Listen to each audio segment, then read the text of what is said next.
கந்தா போற்றி, கடம்பா போற்றி, கதிர்வேலா போற்றி, ஆறுபடை வீடு கொண்ட முருகா போற்றி. என் அன்பு செல்லமே, நீ அதிர்ஷ்டசாலி மகளே. உனக்கான என் வாக்கு இது, அமைதியாக கேள். உன் வாழ்க்கை உனக்கு வரும் கஷ்டங்களை பெரிதாக நினைக்கிறாயா? உன்னை விட, உன் சக்தியை விட உனக்கு வரும் கஷ்டங்கள் பெரிது என்று நினைக்கிறாயா? இல்லை செல்லமே, உன் சக்திக்கு மீறிய கஷ்டத்தை நான் ஒருபோதும் தருவது இல்லை. நீ உன் கஷ்டங்களை எவ்வாறு எடுத்துக்கொள்கிறாயோ அவ்வாறே அது உன் வாழ்க்கையில் பிரதிபலிக்கும். எல்லாவற்றையும் எளிமையாக எடுத்துக்கொள். உனக்கு வரும் பிரச்சனைகள் சுக்குநூறாக உடைத்து எரி. அதை எரிய உனக்கு சக்தி இல்லாமல் இல்லை, பயமும் பதட்டமும் தான் இருக்கிறது. உன்னை நீ எந்த தவறும் செய்யவில்லை. அவ்வாறு தவறு செய்திருந்தாலும் கூட உன்னை நான் சுத்தப்படுத்தி விடுவேன். ஏனெனில் நீ பளிங்கிக்கல். என்ன மாசுபட்டாலும் அதே பொலிவும் பிரகாசமும் திருப்பி அடைந்து விடுவாய். இப்படி மனதில் பாரத்தை சுமந்து உன் வாழ்க்கை இனி பாரமாக உணர்கிறாய். உன் அப்பன் நான் உன்னோடு இருந்து கொண்டே இருக்கிறேன் என்பதை புரிந்து கொள் செல்லமே. அப்பொழுதுதான் முன்போல என்ன என்பதை, உன் சக்தி என்ன என்பதை நீ உணர்ந்து கொள்ள முடியும். குரலை உன் செவிக்கு எட்டியபடி உன் கண்களான பார்க்கும்படி கூறுகின்றேன் அல்லவா? அதை புரிந்து கொண்டு மனதால் உணர்ந்து அறிவால் செயல்பட்டு உன் நேசங்களை பகிர்கின்றாய். எல்லோருமே உனக்கு முக்கியம் என்று நீ நினைக்கிறாய். ஆனால் அதே போன்று அந்த அன்பையும் பாசத்தையும் அனைவரிடமும் எதிர்பார்த்து கொண்டு இருக்கிறாய். உதவி செய்து உடைந்து போகிறாய். ஆச்சரியப்படுத்திவிட்டால் அழுது மடிகிறாய். ஆனால் கவலைப்படாதே, ஒரு நாள் உன் உறவு முக்கியம், உன் சொந்தம்தான் வேண்டும் என்று மீண்டும் வருவார்கள். ஏனெனில் உண்மையான அன்பு ஒருபோதும் வீணாகாது. குழந்தையை, இப்பொழுது எல்லாம் நீ நினைப்பது நடப்பதில்லை, நீ வேண்டுவது கிடைப்பதும் இல்லை. எதுவும் உனக்கு சாதகமாக இருப்பது இல்லை. ஏனென்றால் நினைப்பது நினைத்தபடியே நடப்பதில்லை. நீ புலம்பிக்கொண்டே இருக்கிறாய். இது உனக்கான கஷ்டகாலம் என்று நீ நினைத்து கொண்டு இருக்கிறாய். அது உனக்கான இஷ்டகாலம். இதை உன் இஷ்டகாலமாக மாற்றுவதற்கு எனக்கு ஒரு நொடி போதும். நான் சொல்கிறேன், நீ எப்பொழுதும் அதிர்ஷ்டசாலிதான், மிக பெரிய அதிர்ஷ்டசாலிதான். அவர் அப்படிப்பட்ட அதிர்ஷ்டசாலிதான் நீ. ஏனென்றால் கடவுள் முழு அனுகிரகமும் உன் பார்வையில் எந்நேரமும் உனக்கு கிடைத்து கொண்டே இருக்கிறது. அதை காற்றின் மூலமாகவும் நீர், புல் என எந்த வகையிலும் கடவுளின் பேரருள் கிடைத்து கொண்டே இருக்கிறது. நீ எல்லாம் முடிந்து விட்டது என யாரும் இல்லை என்று ஒரு முடிவிற்கு வந்தாலுமே கூட அந்த இறைவன் உன்னை கைவிட மாட்டான். கடைசி நேரத்திலும் உன்னை காப்பாற்றி விடுவான். சூழ்நிலைகளும் நிகழ்களும் எதிர்மறையாக இருப்பதை போன்று தோற்றத்தை அளிக்கலாம். ஆனால் உண்மையில் உனக்கு எல்லாம் சாதகமாகத்தான் இருக்கிறது.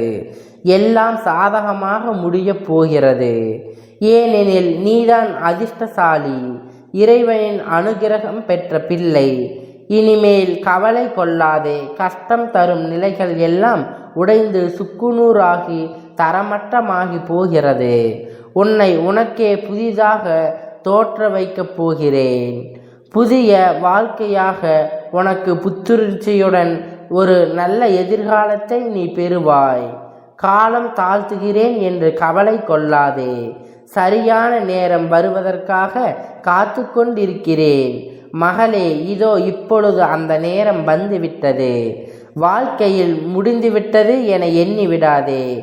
நீ சொல்ல ஏதோ ஒரு புது வழி நிச்சயம். என் தங்கமே, என் மீது சந்தேகம் இன்றி நம்பிக்கை மட்டும் வைத்துவிட்டு உன் அன்றாட வேலைகளை இதை பற்றி கவலைப்படாமல் நம்பிக்கையோடு செய்து கொண்டே இரு. நீ என்னிடம் வேண்டியவைகளை எல்லாம் உனக்கான காலம் நேரம் வரும்பொழுது சரியாக செய்து தருவேன் என்று நான் உன்னிடத்தில் வாக்களிக்கிறேன். இதோ அந்த சரியான நேரம் வந்தே விட்டது. உன் சகல கோரிக்கைகளும் நிறைவேறப் போகிறது. நீ சகல சௌபாக்கியங்களையும் பெறப்போகிறாய். இதுதான் உன்னுடைய காலம், இதுதான் உனக்கான நேரம். நீ விரும்புவது எல்லாம் ஒவ்வொன்றாக நிறைவேறும் காலம். எனவே நீ சந்தோஷமாக இருக்கலாம். வாழ்க்கையை துவங்கு. நான் நாள்தோறும் உன்னிடம் கொண்டு வந்து சேர்ப்பேன். அருள் வாக்கு அல்ல, இது தெய்வ வாக்கு, இந்த முருகனின் சத்திய வாக்கு. என் வார்த்தைகள் எல்லாம் ஒரு நாள் உன் வாழ்வில் நடந்தே தீரும். அதனால்தான் ஒவ்வொரு முறையும் நான் கூறுகிறேன். நான் கூறும் வாக்கை முழு நம்பிக்கையோடு மட்டும் கேள். நீ எந்த அளவிற்கு நம்பி என் வாக்கினை கேட்கிறாயோ அத்தனை வேகமாக உன் காரியங்கள் நடக்கும். என் நாமத்தை தினசரி மறவாமல் உச்சரித்து கொண்டே வருகிறாயல்லவா? காலையில் சொல்லிக்கொண்டே இருக்கிறாயல்லவா? ஒவ்வொரு நாளும் உனக்கானதாக கூறுகிறேன். ஒன்றை அறிந்து கொள், நான் உன் உள்ளம் முழுவதும் நிறைந்திருப்பவன் என்று.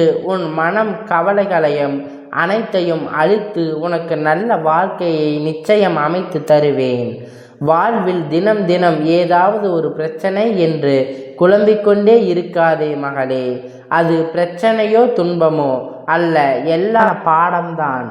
அதை மட்டும் சரியாக புரிந்து கொள். முடியுமா முடியாதா, நடக்குமா நடக்காதா என்று பயம் முதலில் ஒதுக்கி வைத்து விடு. முடியாத ஒன்றை நடத்தி காட்ட நான் இருக்கிறேன். உன் வாழ்வில் நுழைந்த பிறகு நீ எதற்காகவும் பயப்பட தேவையில்லை. நல்லதே நடக்கும் என்று நினைப்பது மட்டுமே உன் வேலை. நல்லது மட்டுமே உனக்கு நடக்க வைப்பது என் வேலை. உனக்கான வேலையை நீ சரியாக செய்து கொண்டு வந்தால் எனக்கான வேலையை நான் தவறாமல் செய்து விடுவேன். மற்றவர்களின் சொல்லை கேட்டு உன்னை நீயே தாழ்த்தி கொள்ளாதே. முடியும் என்று எல்லாம் முடியும். உன் வாழ்க்கையில் நீ இழந்தவற்றை மீண்டும் திரும்ப பெறுவாய். உன்மேல் முழு நம்பிக்கை வை. உன்னால் முடியாது என்று இங்கு எதுவும் இல்லை. ஏனெனில் போராட்டம் வாய்ந்த என் பிள்ளை, நீ எத்தனை பேர் கூடிய உனக்கு வழி அடைத்தாலும் அதற்கான வழியை நீ திருப்பி திறந்து விடுவாய். உனக்கு எதிராக எத்தனை சதிகள் செய்தாலும் அத்தனை சதிகளையும் முறியடித்து இந்த முருகன் உனக்கு எப்பொழுதும் துணையாக இருந்து கொண்டே இருக்கிறேன். உனக்கான மரியாதையை கொடுக்கவில்லை என்று ஒருபோதும் வருந்தாதே. எல்லாவற்றிற்கும் நிச்சயம் காலம் பதில் சொல்லத்தான் போகிறது. நீ செய்ய வேண்டியது எல்லாம் உனக்கான கால நேரம் வரும் வரை சற்று பொறுமையாக காத்து கொண்டு இருக்க வேண்டும். நீ என்னிடம் கேட்டதை விட மேலானவையே உனக்கு கிடைக்கப் போகிறது என்பதை அதர்ச்சியாக இப்போது உன்னுடைய சூழல்கள் எல்லாம் இருளாக என் வாழ்வில் துக்கங்கள் கஷ்டங்கள் படிந்து போய் கிடக்கிறதே என்று வழியில்லாமல் எல்லாவற்றையும் உனக்கு சாதகமாக மாற்றி எல்லா சூழல்களையும் உனக்கு வெற்றி தரும்படியாக மாற்றுவேன். உனக்கான வாழ்க்கையை என் கரங்களால் ஆசீர்வதித்து மகிழ்வோடு பெற்றுக்கொள்வாய். அதனால் இதை நினைத்து கலங்காதே. இது உனக்கான நேரம். எல்லாம் மாறும் காலம். உன் வாழ்க்கையை நீ நினைத்தபடி மாறும். கவலைப்படாதே கண்மணி, நீ நல்லதே நடக்கும். நீ மகிழ்ச்சியாக இரு. முருகனுடைய ஆசீர்வாதம் உனக்கு என்றென்றைக்கும் உண்டு. கந்தா போற்றி, கடம்பா போற்றி, கதிர்வேலா போற்றி, ஆறுபடை வீடு கொண்ட முருகா போற்றி.